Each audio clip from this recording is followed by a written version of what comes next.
ఏ పార్టీకైనా కూడా కానీ నాయకుల కన్నా కూడా కార్యకర్తలు అనే వాళ్ళు మూల స్తంభాలు. నాయకులు అనే వాళ్ళు ఎప్పుడు కూడా కానీ అటు ఇటు వెళ్తూ ఉంటారు, కానీ పార్టీకి ఎలాగైతే దేశానికి పట్టుకొమ్మలు పల్లెలు అంటారో, రైతులు అంటారో, అదేవిధంగా పార్టీలకు మూల స్తంభాలు పట్టుకొమ్మలు కార్యకర్తలు. ఈరోజు పనిచేసినటువంటి కార్యకర్తలందరినీ కూడా వాళ్ళు ప్రోత్సహించుకుంటారు. ఎందుకంటే ఇప్పట్లో ఎలా ఉన్నారంటే నాయకులు అనే వాళ్ళు 10 మంది నాయకులు తయారు చేస్తే వాళ్ళు గొప్ప లీడర్ అవుతారు. మన వాళ్ళు ఏం చేస్తున్నారంటే ప్రతి చోట నేనే ఉండాలి, నా వెనకాల ఒక నలుగురు ఉండాలి, నా వెనకాల నేను మాట్లాడేదానికి క్లాప్స్ కొట్టాలి అంటూ వాళ్ళు వాడుకుంటున్నారు. కానీ నిజంగా పనిచేస్తున్నటువంటి వాళ్ళకి తగిన ప్రోత్సాహం అనేది ఇవ్వటం లేదు ఎక్కడ కూడా.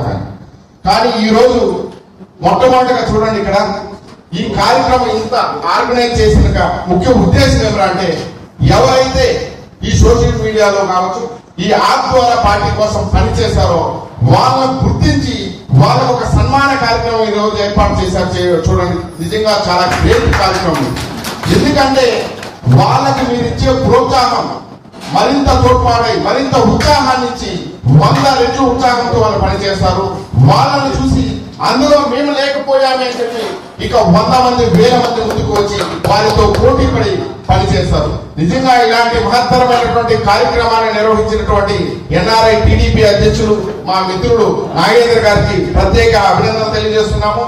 అలాగే ఇంత మంచి పాయింట్స్ సంపాదించి మీరు అటు పార్టీలో కావచ్చు ఇక్కడ కావచ్చు ఇంత గుర్తింపు పొందినందుకు మీకు మనస్ఫూర్తిగా మీ అందరికీ కూడా మనస్ఫూర్తిగా శుభాకాంక్షలు తెలియజేస్తున్నాను. మీరు ఇలాగే పనిచేస్తూ ఏ పార్టీలో ఉన్నా కానీ ఆ పార్టీ కోసం అంకిత భావంతో పనిచేస్తూ 10 మందిని మీరు అందరూ కూడా ఈరోజు ఇక్కడ ఉన్నది కొంతమందే కావచ్చు, మీరు 100 మందికి 1000 మందికి మీరు ఇన్స్పిరేషన్. మీలాంటి వాళ్ళని చూసుకొని వాళ్ళు కూడా మోటివేట్ అయ్యి అయ్యో మేము ఎందుకు అక్కడ చేయలేకపోయాము అని మీతో పోటీ పడుతూ పార్టీ కోసం పనిచేస్తారు. Thank you. ఇక పార్టీ కార్యకర్తలకు నేను ఇచ్చే సూచనలు ఏమంటే మనము ఒక రాజకీయ పార్టీలో ఉన్నాం.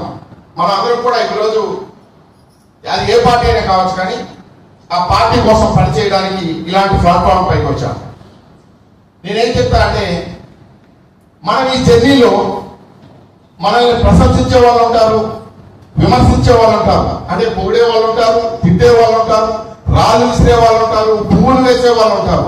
ఎక్కడా కూడా కానీ కార్యకర్తలు కావచ్చు నాయకులు కావచ్చు ఎవరే కూడా కానీ విమర్శలకు కుంగిపోకుండా ప్రశంసలకు పొంగిపోకుండా మన పని మనం చేసుకుంటూ మనం ముందుకు వెళ్ళాలి.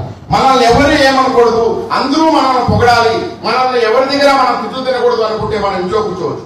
కానీ మనం ఉన్నది నీ కోసం కాదు, నా కోసం కాదు, మన పార్టీ కోసం. మన పార్టీ ఎందుకు పనిచేస్తుంది?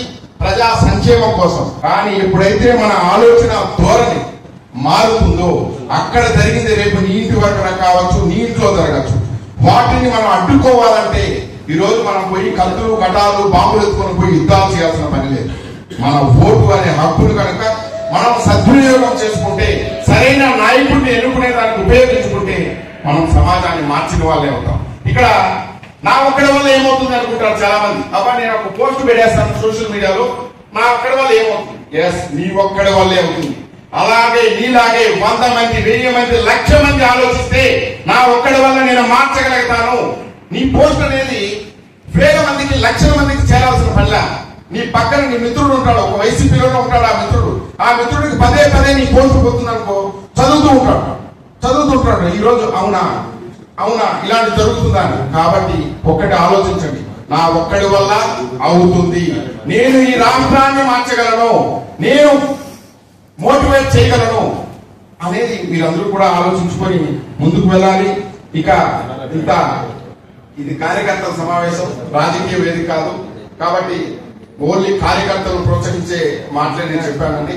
డెఫినెట్ గా మనందరం కూడా కలిసి చేద్దాం. ఒక నాయకుడిగా ఈరోజు చూడండి, నేను మన నాగేంద్ర గారి గురించి చెప్పాలంటే, నాయకుడు అనేవాడు ఎప్పుడు కూడా ఫస్ట్ అని చెప్పాడు. నాయకుడు అనేవాడు ఏం చేయాలంటే ఒక 10 మందిని ప్రోత్సహిస్తూ ముందుకు తీసుకుని వెళ్తారు. ఎప్పుడు కూడా నేనే ఉండాలి, నాకే బదిలీ కొట్టాలి, నాకే క్లాప్స్ కొట్టాలి అనుకునేవాడు ఎప్పుడు కూడా కానీ ఇక్కడ ఉంటారు, ఇక్కడ తింటారు, పక్కన పోయి వేరే మాట్లాడుతుంటారు. కానీ నాయకుడు అనేవాడు ఏం చేయాలంటే ఎవరైతే పార్టీ కష్టపడి పని చేస్తున్నారో వాళ్ళని ప్రోత్సహించి వాళ్ళని ముందుకు నడిపించి వాళ్ళని ముందు పెట్టి వీళ్ళే నాయకులు అని చెప్పి ఎప్పుడైతే వాళ్ళని ప్రోత్సహిస్తాడో ఆ 10 మంది ఏం చెప్తారు, నా లీడర్ ఎవరంటే నా లీడర్ ఇతను అని చెప్పి వాళ్ళు చెప్పాలి. నేను లీడర్ నేను చెప్పుకోవడం కాదు.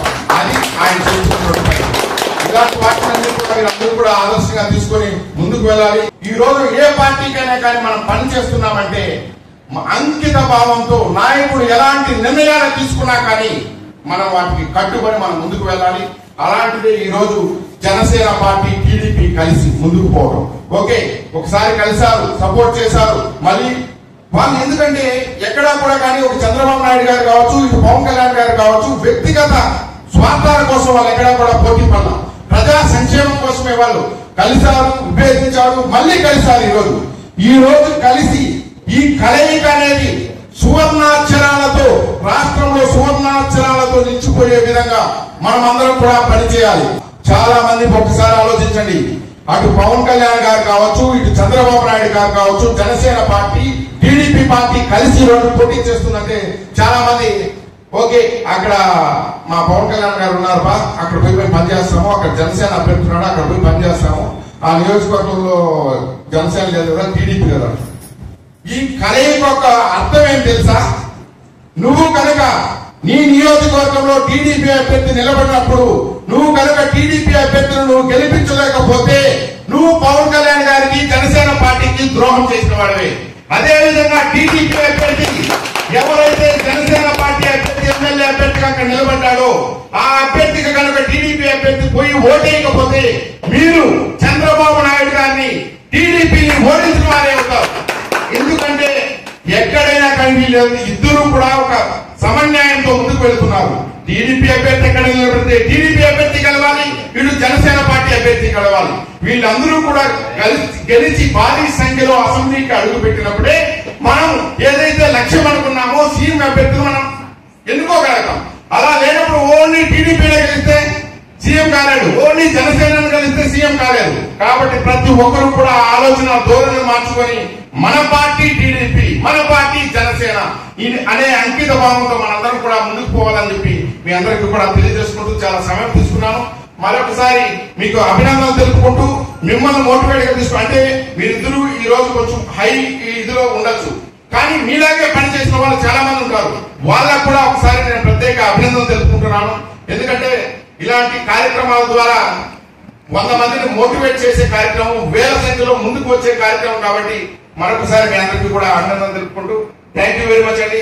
ఇలాగే మీరు ప్రోత్సహించుకుంటూ ముందుకు వెళ్ళండి. ఎందుకంటే కార్యకర్తలు, నేను ఇప్పుడు కూడా చెప్తున్నాను, ఏ పార్టీకైనా కానీ కార్యకర్తలు అనే వాళ్ళే వెన్నెముక. వాళ్ళకి ఎప్పుడైతే మనం ప్రోత్సాహం ఇచ్చి వాళ్ళ ముందుకు పెట్టి వాళ్ళను నాయకులుగా మనం చేసే ప్రయత్నం చేస్తామో అదే నిజమైనటువంటి లీడర్ లక్షణం. థ్యాంక్ యూ శ్రీకాంత్ గారు. చాలా నిగూఢమైనటువంటి అంశాలను మా అందరికీ తెలియజేసి రాష్ట్రంలో రాబోయే ఎన్నికలకు జరిగేటటువంటి ఏ విధంగా మేము ఈ 2 పార్టీ కలయికలతో పనిచేయాలని దిశానిర్దేశం చేసినందుకు చాలా చక్కటి సందేశాన్ని ఇచ్చారు. ఈ సందేశం రాష్ట్ర వ్యాప్తంగా ఉన్నటువంటి తెలుగుదేశం పార్టీ మరియు జనసేన పార్టీ నాయకులు, కార్యకర్తలు కూడా ఒక ఆదర్శంగా తీసుకుని రేపు 2024లో పార్టీలో పనిచేయాలని చెప్పేసి ప్రతి ఒక్కరికి మనస్ఫూర్తిగా అభ్యర్థిస్తున్నాను. అదేవిధంగా మంచి సూచనలు ఇచ్చాడు. విమర్శ కోసం కాకుండా అభివృద్ధి కోసం ఉండాలి అని అన్నాడు. చాలా చక్కటి సందేశం ఇది. విమర్శ కోసమే చేస్తే కేసులు, పోలీస్ స్టేషన్లు, కోర్టులు. ఎందుకంటే వాళ్ళ దగ్గర ఉన్నటువంటి ఏకైక ఆయుధం ఏంటంటే నువ్వు నన్ను తిడతావా, ఓకే నీ మీద కేసు పెడతా అంటే అతను చేసినటువంటి అంశము అసలు విషయం పక్కదారి పెట్టిపోయింది. ఆవేశంలో తీసుకునే నిర్ణయాలు అర్థాలు ఉండవు. కాబట్టి ఏది కూడా తెలివితోనే పనిచేయాలి. తెలివితో కాకుండా వాడు నన్ను ఇట్లా అన్నాడని చెప్పేసి వాడి మీద కొట్టడము, తిట్టడం ఇవన్నీ చేస్తే జరిగేటటువంటి అంశాలు అనర్థాలకు దారితీస్తుంది. విమర్శ కోసం కాకుండా అభివృద్ధి కోసం ఉండాలి. అప్పుడే అధికారానికి చాలా దగ్గరగా మనం చేరుకుంటాం. Thank you very much. Thank you అన్న.